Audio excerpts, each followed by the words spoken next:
I can't believe he actually left. That's what I thought. I was stunned. That was shocking. I think I was shocked. And I think it maybe hopefully he'll be happy. Hopefully it's not revengeful or, he'll be like sad halfway through the season and like regret leaving. Right. I'm hoping he's at peace with it. But they were talking like he had a terrible year last year. The dude averaged 18 and he shot 39% from 3. I'm like, if he can come to the Mavs and average 17, 18, that's all we need. And something bad is about to happen to me. I don't know what, but I feel it coming. That's right. Well, it wouldn't be Cowboys offseason if it wasn't for stupid drama. Okay. What can we say? So, I don't know if have you heard any of this with Malik Hooker and Micah Parsons? Yeah, I read some of it. I think now Malik Hooker is currently on the roster still, right? Yes, and he's a he's a safety and he plays. I got no problem with him. So he's just straight up calling Micah Parsons out like, hey, if the run game sucks, why are you doing a podcast? Yeah, it's a little deeper than that. So he's on Keyshawn Johnson's podcast, which I just learned Keyshawn Johnson had a podcast. I didn't know that either. Yeah.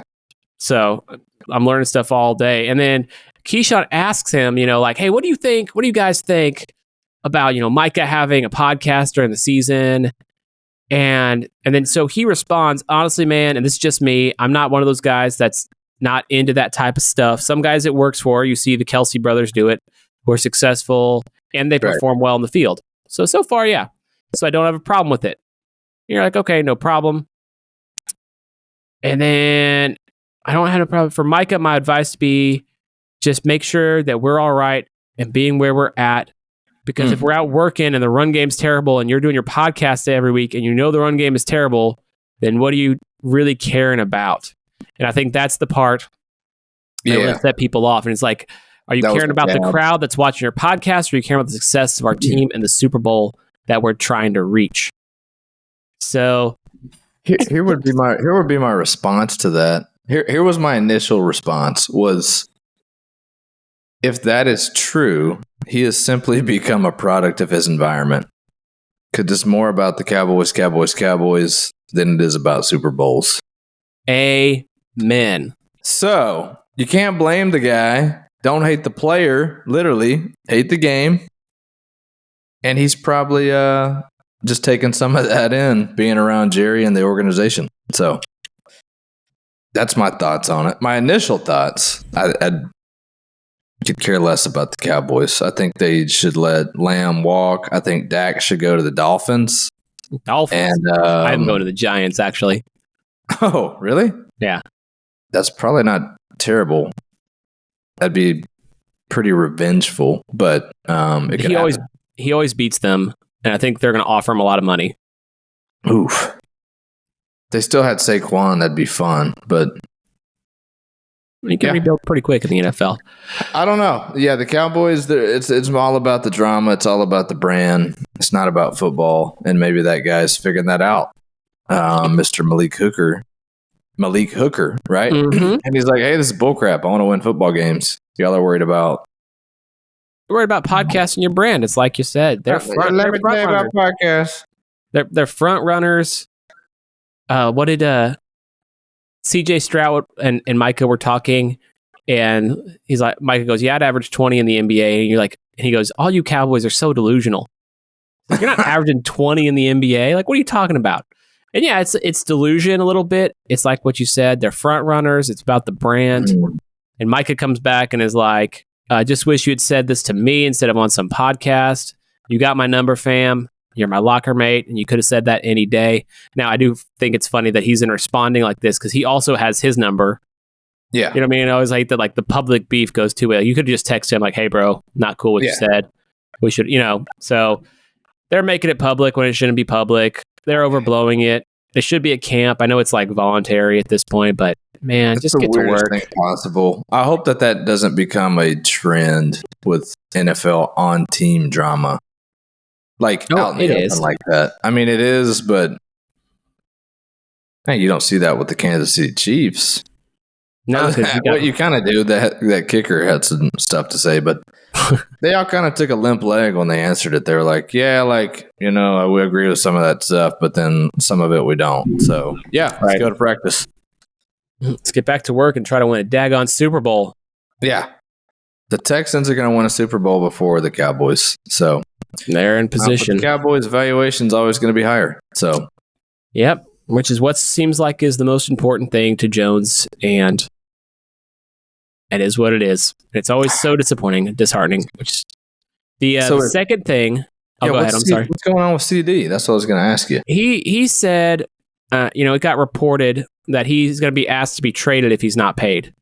And what I heard and read is that he's asking for $32 million a year, nice, which would be second highest paid. So he knows he's not as good as Justin Jefferson, which I think is humble and nice. Like, hey, just get me $1 million short of that.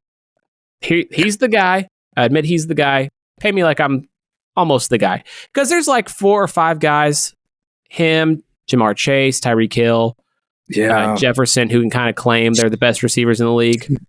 You can throw in 1 or 2 more, take off 1 if you want, but it's like there's like 4 guys that I feel like legit can claim to be the best, and he's one of them. I would agree. I agree 100%. You would let him walk?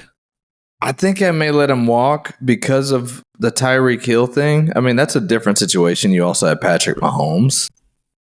But they let him walk. They won a Super Bowl the next year. And then they just drafted a guy that runs a 4.2 not too long after. Like, right. I'm afraid you can find another, showstopper receiver that's maybe not as good as him, but he's also not. It's a 53-man roster. Mm-hmm. It's like one guy makes a big difference, but he doesn't. It's not night and day unless you're Tom Brady or Patrick Mahomes. So yeah, I'm trying to think the last Cooper Kupp won a Super Bowl, I think, being the leading receiver in the league, but traditionally the league's leading receiver does not win. Right. I mean, Super Bowl. Megatron couldn't do it. Got there. Randy Moss never got one, I don't think. No, he got there twice with the Patriots and with the 49ers late in his career, but no, he never got it.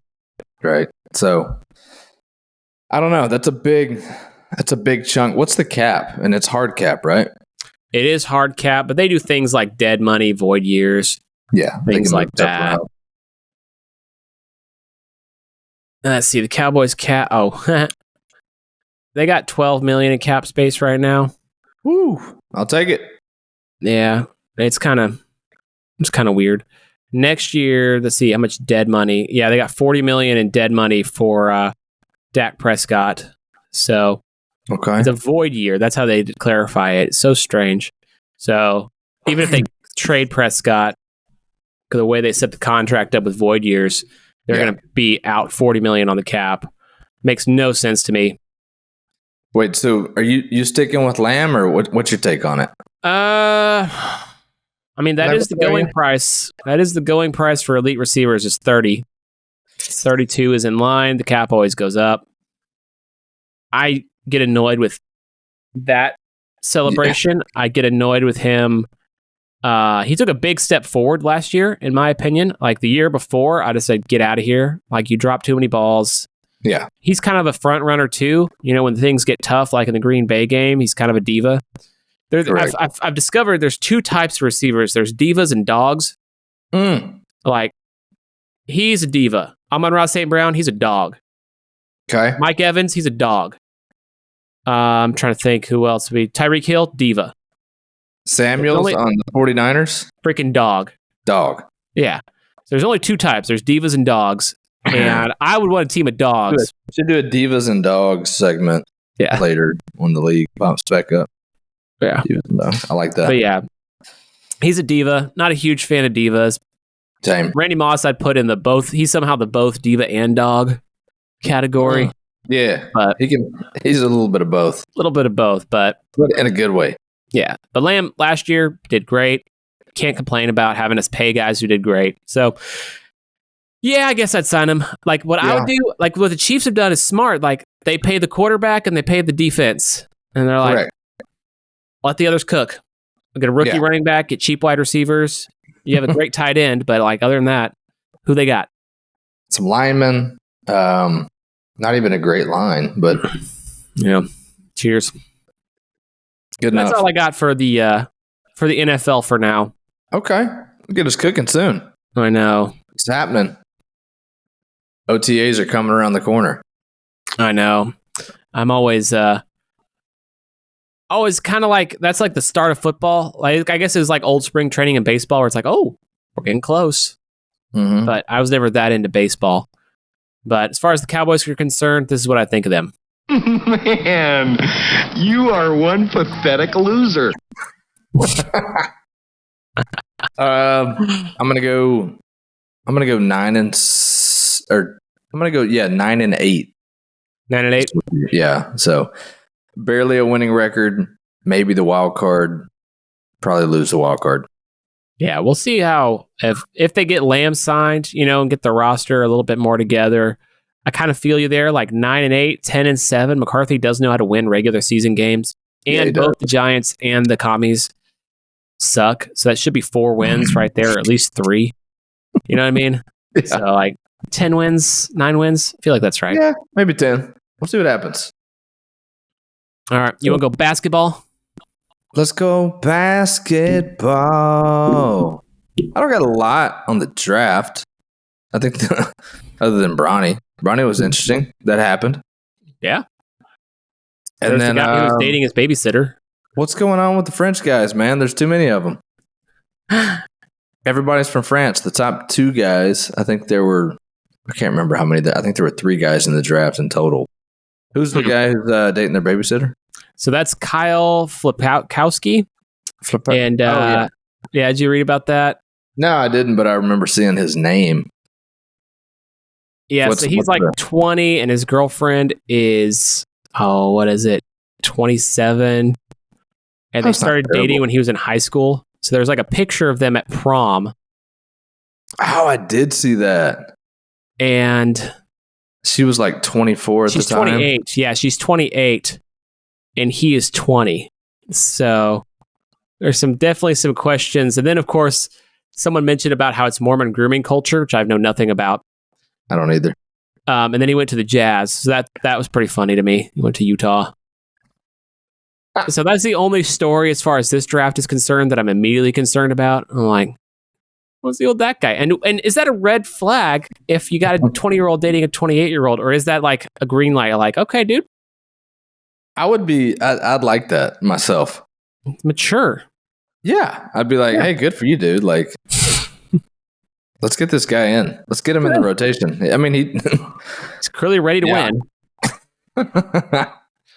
Yeah, that was. I think the more interesting in the draft was all the free agency stuff. I know. End of a dynasty, man. What was your favorite? My favorite play was Klay to the Mavs. So I've long loved Klay Thompson. Yeah, I thought he'd be the perfect player for the Mavs like 5 years ago. Like, I know he's older. Yeah, I'm still excited for it. I'm still I think it's a great move. You got a guy who, like, I know he's not the lockdown defender he once was, but like, you got to remember, a veteran can still pull it out every once in a while. So like, you remember Jason Kidd was guarding LeBron in the finals in spurts, and Jason Kidd was old, but he was always a great defender. So like, they can still turn it on every once in a while when they need to. Correct. If I don't know where they're going to play him because he's a 2, and you have Kyrie and Luka. I mean, is he going to come off the bench? Because I think that would be pretty lethal. I don't know. I think he's going to start. I think it's going to be Kyrie, Luka, him, PJ, and then one of the centers. I mean, he'll just take Derrick Jones' spot, but he won't play that. He'll play the 3. I would assume. My thoughts. Well, first and foremost, it's a little sad. I'll be honest. Mm-hmm. Breaking up the band. You want to see that almost kind of be like the Spurs, where they go to the end. They all played there their whole career. I can't believe he actually left. That's what I thought. I was shocked. Like, yeah. I think I was shocked, and I think it maybe hopefully he'll be happy. Hopefully it's not revengeful, or he'll be like sad halfway through the season and like regret leaving. Right. I'm hoping he's at peace with it. But they were talking like he had a terrible year last year. The dude averaged 18 and he shot 39% from three. I'm like, if he can come to the Mavs and average 17, 18, that's all we need. That's your third scorer, yeah. Yeah, because we had Hardaway who was 16, 17. You didn't know what he was going to do. I would much rather have Klay in the finals than Hardaway. Yeah. Just because, like you're saying, he may have a game 6 Klay. He may have a game 2 where he scores 25. And if he only averages 12 points the rest of the series, I don't care. But I'd love to have Klay from 5 years ago. If it was Klay from 5 years ago and Kyrie from 2016, this would be the most unstoppable team in the league. But we are where we are. Mm-hmm. It kind of gives it gives a little bit Charles Barkley. Who else was there on the Rockets? Is Clyde Drexler still there? Scottie Pippen. Okay. Yeah, it kind of reminds me of that a little bit, but they're not that old, and neither one of these guys, they're not washed up. I think Klay still has a couple 3 to 4 years left. So you can't look at Kyrie's performance. I mean, Kyrie's performances in the finals was poor. Yeah, in the finals, right? But he played great in the Western Conference Finals. He played great up until that point. So yeah, and what I like, Quentin Grimes trading Tim Hardaway. I was trying to keep on saying Travis or something. I was like, who? What? Quentin Grimes, not bad. Najee Marshall to replace what's his face? Derek Jones Jr. Derek Jones Jr. Yeah, and it seems like okay, like it's not bad. That's like one for one a little bit. I like Exum. I'm glad we got rid of Green. I wasn't big on Green, so no. I like the roster. I think it can. I think we're a top 5 team in the West, and we'll see what happens in the playoffs. You know. So what I like is Nico Harrison reminds me of a guy who on Craigslist trades a rubber band, and a couple years later he has a house. He's kept trading things and trading things and trading things and trading things. Because he had Dorian Finney-Smith, Tim Hardaway Jr., Dwight Powell, KP, and Luka in his starting lineup with Maxey, Reggie Bullock, Willie Cauley-Stein, Sterling Brown, Trey Burke, remember him? Jalen Brunson, Frank Ntilikina, Josh Green, Boban, and Moses Brown. Okay, that's when he started in 2021. So in 3 seasons, he's turned it into Luka, Kyrie, PJ, Gafford, Klay Thompson, Grimes, Marshall, Lively, Exum, Hardy, Omax, Powell, Maxey, and Lawson. So that roster is 10 times better. You know, when the Brunson thing, losing Brunson, he couldn't control. So right. The dude's a genius wizard. I still think they got another big move in them at the trade deadline. I think there's something else that could happen potentially. I just don't know what it is. Yeah. You think they get Steph? Dude, if I were the Warriors, yeah. Okay, so you have to sell tickets. I get that. But they were so far, because they were good, they paid their players, and because they paid their players and also got lucky with their cap jump, so they were able to sign KD. Yeah. And they were basically allowed to have 4 max spots for a long time, and they were way in the penalty. And so then they lose Klay, they lose Chris Paul. So now they're getting it's over. It's over. You know, a team that went to 5 finals in a row and 6 finals, that 6th final a few years later in 2022. It's done, man. And it's finals weird. In a year. I think it's over. It's weird how it happened too. Because you felt like, especially because they won in 22, you're like, man, they were just there. Yeah, it was 2 years ago. And now it's like, boom. It just feels like the door closed. I will say this. I forgot about this, but I heard someone talking about this week. If I was the Warriors, whenever the Draymond KD beef happened, you think they should have split ties with Draymond, kept KD, locked KD up for 4 or 5 years, and then you have Steph, KD, and Klay.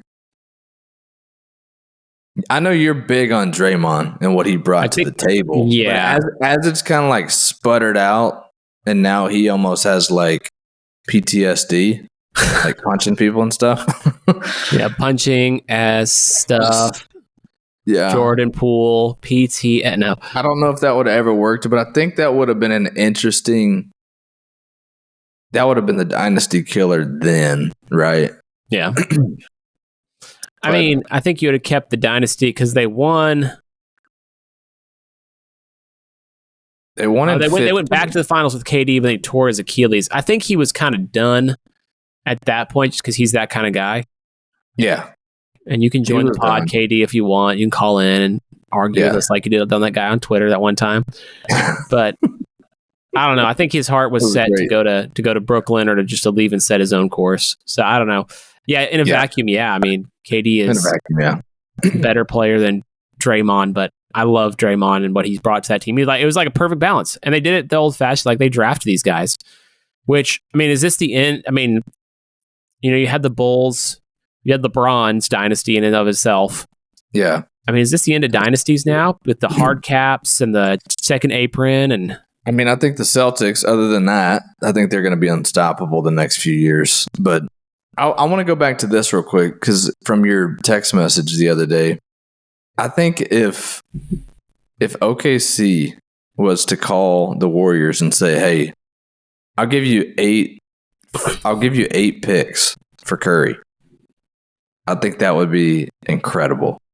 I mean, do it. What do you got to lose? Why not? Like you already have too many picks because you've built all your players up. You've developed all these guys. I mean, I think that'd be the play. And if I'm the Warriors, as soon as Klay walked out the door and they kind of held the door open for him, they're kind of like in the same spot the Lakers are in now. It's like, hey, we got LeBron. Steph's got like 3 or 4 years left. Like we probably could win one more with him, but it's going to be such a tax on the organization. And there's going to be no build for the future. Like, call it quits now. Get something for Steph. Maybe get something for Draymond. Yeah, so here's what I'm reading. Here's what Oklahoma City's got in the next few years.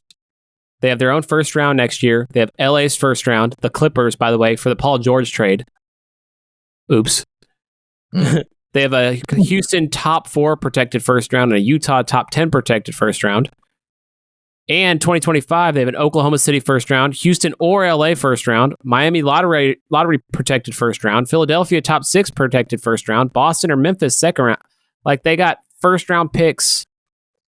They got like 7 or 8 in the next few years. So it's like, do it. That's what I'm saying. You got who are you going to get? Who else are you? What are you going to do with all those? Like, you're the 1 seed. You got the team now. Hey, here's the deal: 8 picks for Steph Curry. Done. Sign it. And then Warriors are like, there's our future. Awesome. Hey, we had a great run. 6 finals in 8 years. Won 4 championships. Got to see Draymond punch Jordan Poole. Like, what else can you ask for? You know? Yeah. And then just keep signing Draymond to extensions and keep punching kids. Yeah, just keep him there. What did you think of Paul George going to the 76ers? I like it. I think he was just fed up. He's like, hey man, I'm tired of Kawhi getting hurt in the playoffs. Like it goes to Embiid though. That was gonna be such a man, like coming off that Raptors finals win, like he goes to the Clippers, the big trade. That was one of the first big trades, like 5 picks for Paul George or something like that. Well, and SGA, the player, not the draft pick. They traded SGA before he was SGA, but before he was SGA and Doc Rivers. Yeah, I think he said he realized that he was that good. He was like, I knew he was going to be good, but man, they just didn't get anything done. No, I figured they would at least. I figured they would have won one before the Lakers did. Yeah, they were going to be the LA team to win before the Lakers. But yeah, for Philadelphia, I think it's great. I think. Man, there was a lot of like Clippers to Philadelphia to LA players in this like free agency. I think Batum was one. There's a couple other guys, but I always read his name as Batman. Yeah, I'm like, he kind of looks like Batman. I think it'll be a good fit. I mean, the East is a little bit less competitive. Oh, not anymore. Not anymore. You're gonna have Philly. you're going to have Boston and you're going to have New York. I don't think Cleveland's ever going to be good enough. What about your Magic? They got Caldwell Pope. Yeah. We'll see what happens with them. Young team. Young team. And then we'll see what happens with the Pacers. But I think you have a better chance probably going over there than you do staying with the Clippers. Which is crazy because 3 months ago, me and you were like, the Clippers are going to win the championship. I thought they were. Everyone was healthy. They were rolling. And then as soon as they got the Mavs in the first round, it started. I'm like, Mavs in 6. Mavs in 6. Yeah. Yeah, here I did a little power rankings in the Eastern Conference this morning. I'm off for the summer. I have a lot of time. Yeah. I did a fantasy football pod recording, and I did this. Celtics are still number 1.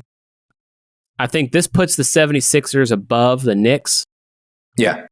Knicks 3, Pacers 4, because they were just in the conference finals. Bucks 5, Magic 6, Cavs 7.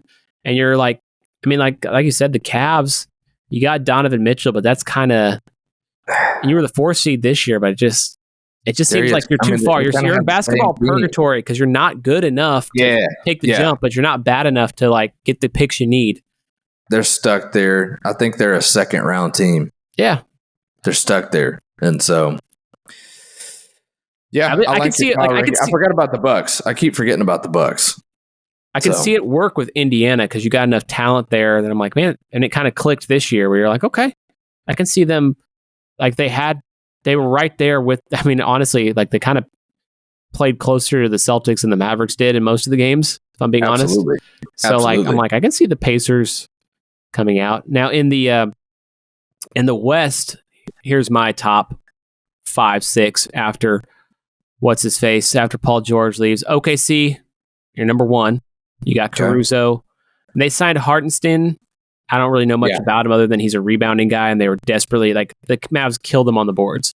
Yeah, and you basically got your 2 things you need. You got a 3-and-D defender to try and guard Luka a little better, and you got inside presence to guard the centers. Like these are 2 matchup plays. Like this is the team that beat us. We're not losing to this team again. So great moves there. The Mavs 2, Wolves 3, Nuggets 3, 4, Clippers 5, Suns 6. But like I could flip flop those. I could put the Clippers at 6. Clippers are going down now. Clippers are done as well, I think. You got them play-in team? Wouldn't have re-signed James Harden. I would have not re-signed James Harden. But they did. I think they're going to trade Russ. They signed him, but they were talking about trading him, trying to move him. Did he opt in? He opted in. Yeah, It was like a $4 million. I think he had a player option for $4 million. One of my, I know you hate the guy, but hate's a strong word. Hate's a strong word. I like CP3 to the Spurs. I like this move. What do I think of CP3? Part of it is my brother loved him, so I automatically turned on him. Yeah, I think he's way overrated. I think he is kind of a stats chaser. Not that Luka's not. Don't get me wrong. Correct. And he just seemingly always conveniently gets hurt before big games. I don't know. Yeah. I mean, CP3, he is who he is. Like, I think we all understand that. I think it's cool that this is going to be kind of the end of his career. And I think maybe in 10 to 15 years, we'll look back and be like, dude, remember that year that CP3 had with Wembanyama? Like they were decent, and like he was older, and he was with like, you know, like imagine it's like Shaq and Penny Hardaway. It's going to be like viewed like that kind of thing. Not putting him on that. Let me tell you who he is. Let me tell you who he is. Because him and I have similar traits in a weird way. Of he's a great player on a bad team. He's a great player, and he drags a bad team from horrible to like average. Absolutely. Like he did with the Hornets, or like a little he did better. with the Thunder. Like he did with the Thunder. That was a young Thunder team. He took them to the 5 seed. And I was telling my friend who like was working for the team as in the video department, and she's like, "I love CP3. Don't you dare say anything bad about him." I'm like, he's kind of like he's almost like a Dallas Cowboy. Mm-hmm. I guess maybe that's why I don't like him. Is like when on these bad teams, he's performing here, and then he's like, and people think he's up here. And then when he's on a good team, he should perform here. He still performs where he is. So I think he's a great addition to the Spurs. I think he'll put them probably in the play-in mix. Yeah. I don't think they have enough talent yet, but I don't either. Yeah. Who's the guard? They drafted a guard out of UConn. And the guard at not Dillingham, right? That's the guy who they drafted at 8 and then traded to the Timberwolves. Right. Which I thought I like that guy. I think he's solid. He's going to be great on Minnesota. Look that up. While you're looking that up, I'm trying to think of any other my favorites. There's still some names hanging out there. Like, I don't think DeRozan is signed. Oh, Castle. Yeah, Castle. There you go. He's going to be solid if he came up to the UConn system. He did, and then he'll have Chris Ball to study under, who I think, I think it's a great move for the Spurs. Yeah. LeBron James still hasn't signed anywhere. Yeah, what's up with that? Gordon Hayward hasn't signed. Kyle Lowry, DeMar DeRozan, Buddy Hield's still out there. Luke Kennard, who I actually like a lot, left-handed shooter. So there's still some names. I think. What do you think? What do you think? DeMar DeRozan to the Lakers. The most they could offer is the mid-level, $12.8 million. Mid-level. And he's making 27 now, so it'd be a big pay cut. I just don't think it does anything. I don't think. I mean, that'd be a regular season move. I don't think it does anything for them to get them past the Nuggets. They need a couple fiery role players, but I just don't know who's left. They're not going to pick up Patrick Beverly. No way. Jay Crowder's still out there. Is he now? I like Markieff Morris. Like, sign him to the veteran men. Robert Covington, I've always liked a lot as a defender. Caleb Martin is still hanging out there. He was he had a good run with the Heat 2 years ago. He started in the finals. So I don't know. I think DeRozan, he doesn't want to be back in Chicago because they're blowing stuff up. It sounds like, from what I could see, there was some kind of complications with a sign and trade deal. He was trying to get a sign and trade either to Miami or to LA. DeRozan was? Yeah. We'll see. I mean, I think we have till Thursday or Friday. So we'll see how it all. What happens? We'll see how it evens out. What happens on Thursday and Friday? I think it just comes to a close. The sign and trade period. Yeah. Okay. So. Yeah, we'll see. DeRozan's okay. According to Woj, he might sign a 1-year deal and then re-enter with LA. Just with anybody. They haven't said anything yet, so he might. Once you get him on that, once you get on that veteran men, you're done. Well, he'd probably do the mid-level, try to chase a ring. I think that's fair. Come back again, but you never know, man. It's so weird. Yeah, it's weird. Like he missed his window. Like you need to sign the bid. Like because freaking Tobias Harris got signed for 2 for $52 with the Pistons, which makes no sense to me on that deal. Makes no sense at all. They just took money. They need a guy there who's going to score while they suck, and they have to pay somebody. So I think that was the similar with Chris Paul. Pay me. Yeah, I'll go. I will make sure you lose. I promise. Let me tell you. I won't even throw the game. Though I hit a great shot today in the Nerf hoop. I threw it outside. I threw it as high as I could, probably 30 feet in the air. That's probably an exaggeration. And it splashed in, and the only witness was my 2-year-old. And he goes, ha! I'm like, it happened. I promise. Promise. Yeah, that was awesome. That was a hole in one. Chunked in. The only witness was a 2-year-old. Celtics. You want to do a payday loan with me to try and buy the Celtics?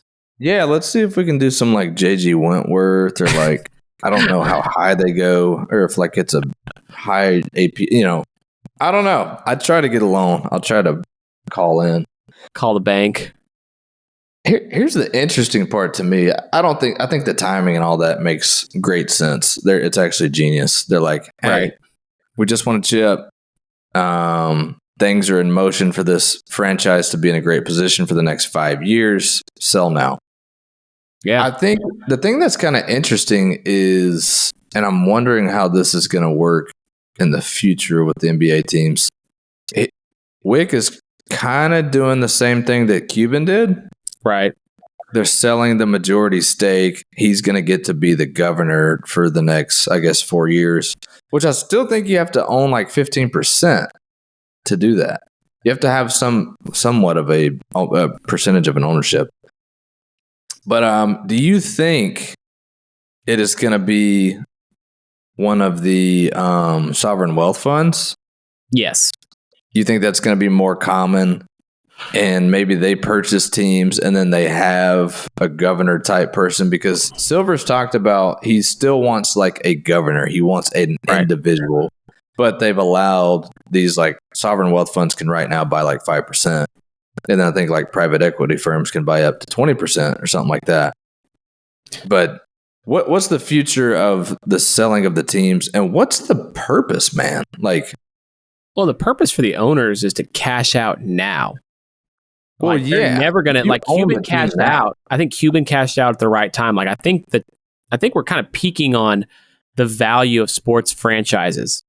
I would agree with that. Like they're getting too expensive. $4 billion for the Suns, and I'm like, for the Suns? Yeah, for the Suns. Like okay, I guess it's cool. I mean, when you have there's only so many guys. There's only so many people who have that much money.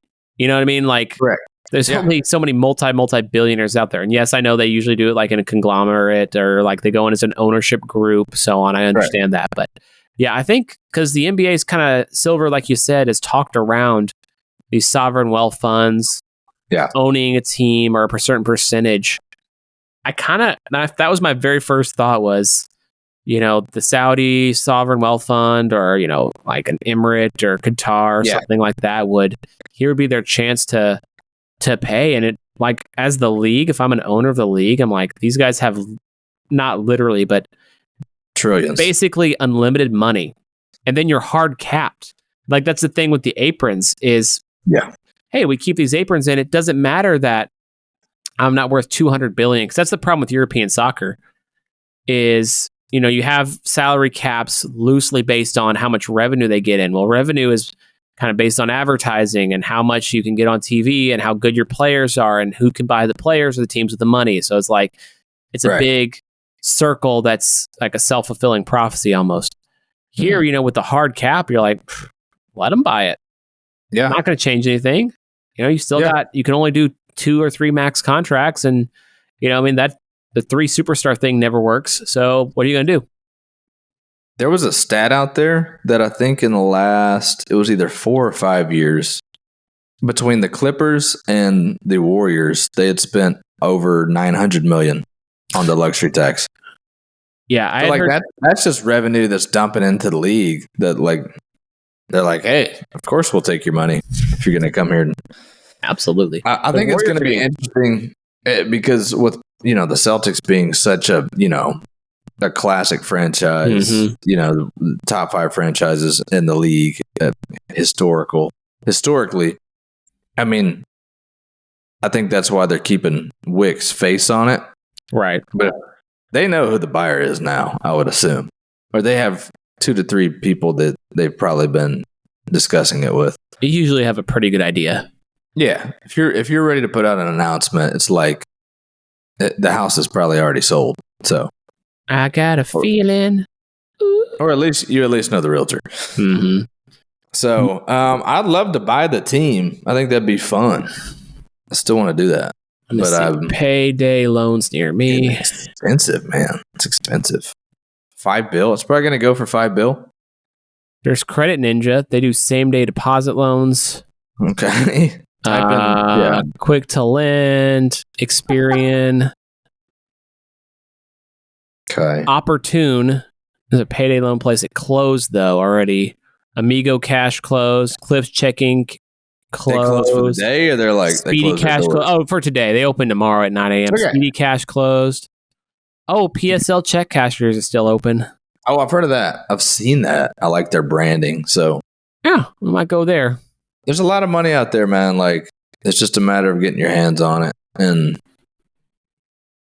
But I do like how they extended Derek White and they extended Tatum, and then they said, "Hey, teams for sale, by the way." But That was they're set up for the next 5 years. 4 to 5 5 years. years, $313.9 million. Tatum, Brown's locked in. You got Derek White. You got KP for the next 3 to 4 years. You got Drew Holiday for 4 years. They got Drew for that long? Dang, I was going to say KP's going to end that team, but dang. Disappointing. Pritchard's on there for 4 years. Yeah. They're set.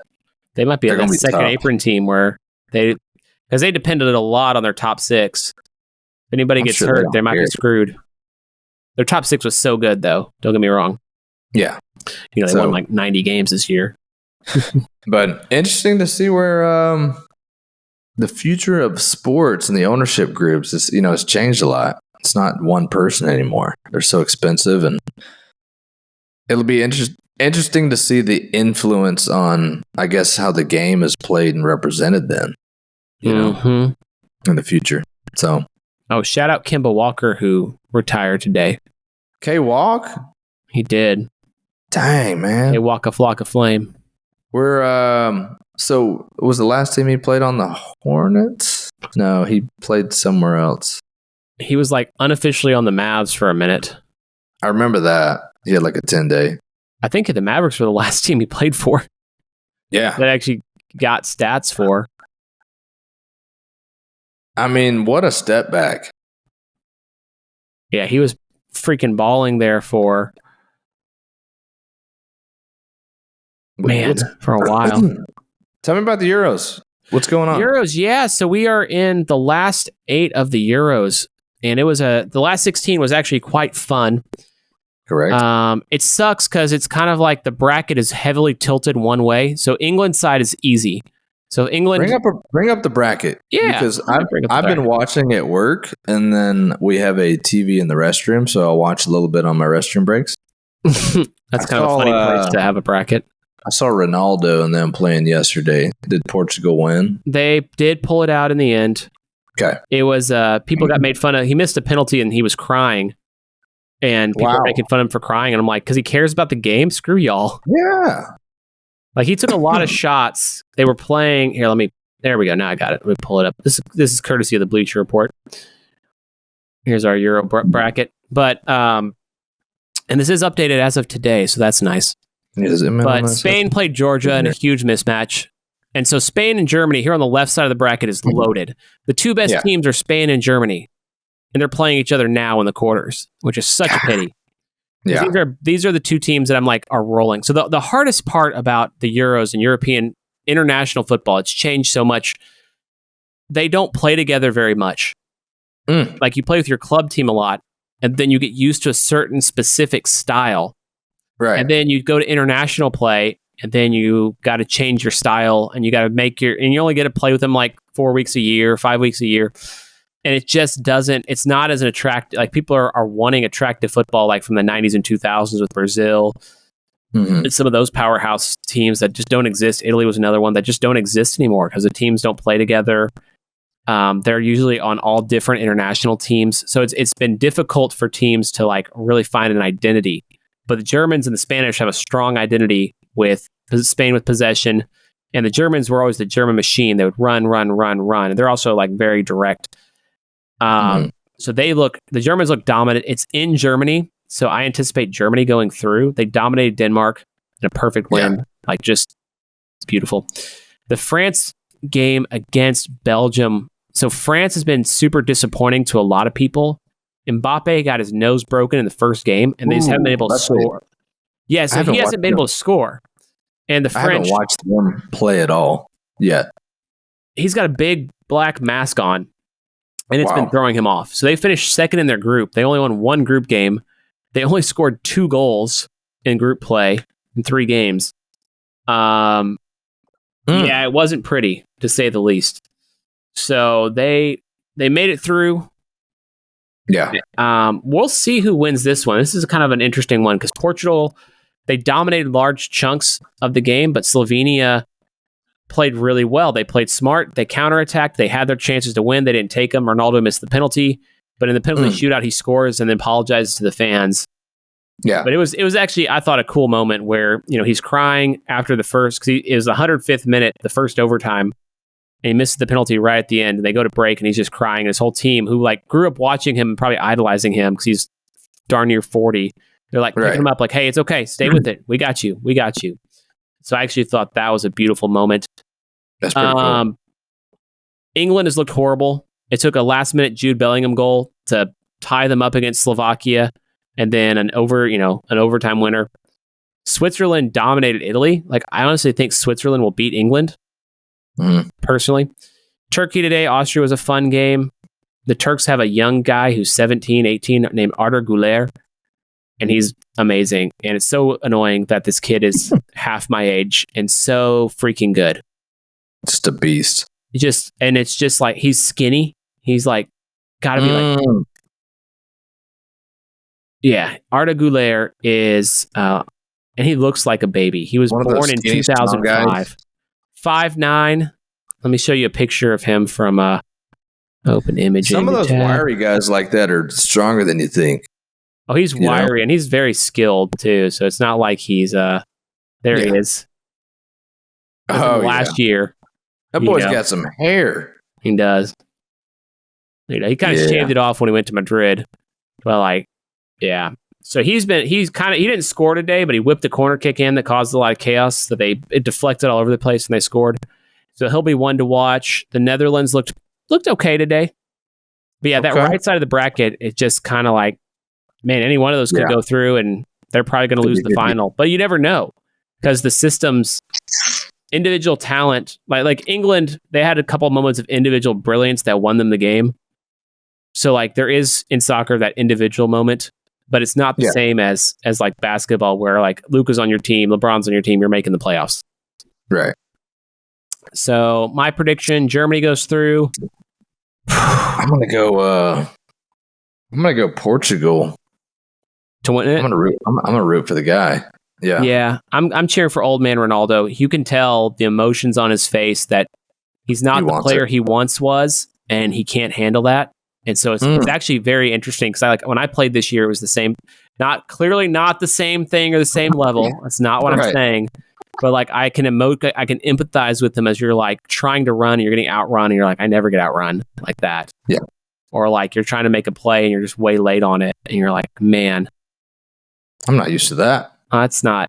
I don't know what to do there. But yeah, Germany, I'll cheer for Germany, and Portugal, I always cheer for Ronaldo. I prefer the Swiss to beat the English. Germany's the best team. I think Germany's the best team. Them and Spain are great. Spain is very young, and they've got a lot of young players that are just fantastic. The Williams brothers, they have two brothers on their team who like argue after games. It's really funny. Like they won a game and then they're in there arguing like brothers do. Like, you should have played me here. Like, I didn't. You should have shown here. So I like the Williams brothers there. Yamal's great. Pedri's great. They have their team is actually built, I think, to win the World Cup. In the next World Cup around. I think they might be a little too young right now for the Euros. I think Germany will personally think Germany will win. I don't know who's going to win. France, Portugal. That should be a real kind of like, I think it's going to be like another 0-0 type game. Penalty kicks type game. Like, I just don't see them. Neither team is lethal right now, and they're kind of playing that way. And I think Germany will overwhelm whoever they play. So give me Germany. Give me Portugal, because I want them to win. Give me the Swiss, and give me the Netherlands. Netherlands in the final against Germany, and the Germans decisive 3-0 win. Yeah, they're gonna cream them. When's the final? It's 2 weeks. It's like next Sunday. Okay, that's not but I think it's still a week or so out. Yeah, because the semifinal. Yeah, these games are Friday and Saturday. The quarterfinals. The semifinals Tuesday, Wednesday, and the final on Sunday, because they give them a few days. It was more fun in the group. The group stage is more fun because you got games, like 2 games every day. And then that stopped for a couple days, and we're like, oh, man. And then, hey, okay, now we're back to 2 games every day. And now that stopped again, and we're like, oh, man. I gotta wait till Friday for another game. You should do some quick reviews of the Euro games. Maybe. I'll be on vacation. I'm out of town until Sunday. Nice. I'm going to Texoma. I'm going to go fishing for the first time in a while. Are you? Yeah. Dude, I have fished on Lake Texoma, right? Mm-hmm. I fished out there. I think we caught what's it called? Red snapper? Red snapper? Striper? Striper. There you go. Big striper lake. So we got a guy. We're ready to go. One time I went out there, we were limited out within 45 minutes. Yeah, that's what we're doing. We're doing we're doing a guide that morning on Friday. So I'm hoping it's like we have till noon, but I'm hoping we get done by 10. It gets pretty hot. So quick. I went in like November, December time, but they'll find little honey holes, and they're quick, but it's fun. So cool, man. That'll be awesome. Yeah, I'm super stoked. We're ready to go. Super stoked. Bruh. Was that a word from 2008? Stoked? Stoked. So just to, transition, when you guys are driving up there, you might stop at a gas station. We would. Did I tell you about the snacks? My wife told me I made elite driving snacks the other day. So here's what I did. So first, I made a cold brew limeade. I've had that. Yeah. Fantastic. Then for the snack portion, because when I drive, I like to stay awake. I like to eat. So I had cashews, I had granola, I had cranberries, and I had cacao nibs. So I had sweet and salty. I had bitter. I had all different flavors in there. She's like, this is great. And she ate more than I wanted her to. You just mixed it all together? Mm-hmm. Equal portions. And just, man, call it Ben's trail mix? Or dang right. Yeah, I've always been a trail mix guy, if I'm being honest. I will say one of my favorite memories, and I don't know if this counts as a gas station snack, but like I'd work with my mom's church in the summer. Like we do vacation Bible school, and I'd help teach the little kids, and then we'd do something else over there. Like she would have to do something, we'd help clean. And then I walk across under the highway, like a quarter mile. I was like 11. Yeah. They had just these elite corn dogs and French fries. At a gas station? Let me tell you. Oh, I understand that. I've had those. I've been to a place that had that or a hamburgers. Oh, yeah. Can't remember the name of the place. There's a spot in Texarkana, or it's in Nash, and we'd go there just to get the hamburgers at the gas station, and they're incredible. Some guy just knows how to make them there. Yeah. Man, corn dog sounds good. I love corn dogs. I want to eat so my record in one sitting was 7. I was 13 and I was hungry. Whoa. I ate normal size? Yeah. Are we talking mini? No, not mini. I could put 30 down of those. Yeah, me too. I ate 7 normal size corn dogs. And sides. I forget what we had for a side, but I ate the sides too. And I was like, no one else is home. I'm going to make like 3 more of these bad boys. I just knocked down 7 corn dogs one day. And let me tell you, the key, so you cook the corn dogs in the oven, right? Yeah. And then at the stick part, there's that little piece of bread that gets extra crunchy. You eat that last like dessert. Yeah, dude, it's sweet. There's something great about that moment. I don't know what it is. Yeah, my gas station foods were corn nuts. Okay. I like the barbecue ones. Honey barbecue Fritos. Oh, let's go. And then one thing that you cannot sleep on. I used to get this all the time. You ever go to QT? Yeah. Quick Trip? Yeah. We love a quick If you go there in the morning, they have a breakfast pizza. Dude, let's go. It's got gravy on it. Oh. It's incredible. It's like got gravy as the pizza sauce. Oh my goodness. It's like cheese sausage. There's some bacon on it. It's got eggs built into it. And then like instead of a pizza sauce, it's gravy. Oh my gosh. You eat it and it's probably 1,100 calories in one slice of pizza. But as soon as you eat it, you're like, bro. I've tasted, and it is good. That was amazing. You ever have munchies? Oh, yeah. Like Doritos. The Doritos, the Cheetos, and there's pretzels in there too. Yeah, that's kind of one of my go-tos. I like the mix. If I'm on a road trip, I like the mix of flavors, textures. I like that. The only thing about the munchies in particular that intimidates me is my teeth crack easily. Those pretzels sneak up on you. You take a bite, you're like, okay, there's some Cheeto and Dorito, and you're like, God, there's a pretzel. Hope I didn't break my tooth. Yeah. Got me good. So, but yeah, I like them for sure. I always like the classic peanut butter M&Ms, peanut M&Ms. Really, any M&M I like as well. I used to randomly get the ice cream there, and I'd get like a Snickers ice cream or like a Milky Way ice cream. Oh my goodness! And I feel like that's the only place I can get those things. Or like a taco. I feel like they only exist in random gas stations. You like open up that like the stand up freezer, and you're like, "How long has this thing been in here?" And then you eat it, and you're like, "Wow, that was incredible." I've tasted and seen that it is good. The Milky Way one, right? That's one of them. Mm-hmm. Those are incredible. So, there's a lot of. You never know what you're going to find in there. And for me, it's like, I don't do it often, but every now and then you just get a gas station snack and you're like, that just did something for me. I needed that, a good chocolate milk, a taquito, get down the road. Man, let's go. Let's go. Let's go. What do you want to end it with? What do you got? I read a funny story about a Golf Galaxy employee who, the headline reads, "This Golf Galaxy employee was so nervous he drank 3 beers before a crucial playoff. Here's what happened next." And I'm like, thank you, CNN. This is the story I need. And basically, he shot a 65. And what he had to go wait. He had to go wait. So he's trying to qualify for his first PGA Tour event. And he's a Golf Galaxy employee. He will not be available to work because he secured his place with a terrific and slightly tipsy qualifying performance. So he shot a 65. Wow. He drank 3 beers, waiting to see if he qualified. And then, he his 4 others head into a playoffs in a straight shootout for the final 2 spots.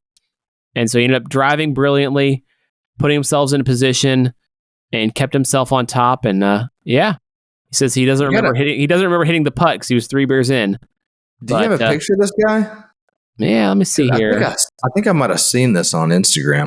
Let me see if I got a picture of this guy. I think I saw a picture of the guy, but I only have I have this picture. It may be a stock image, but I have that picture. That's the picture in the article. No, I was picturing a bigger guy. But he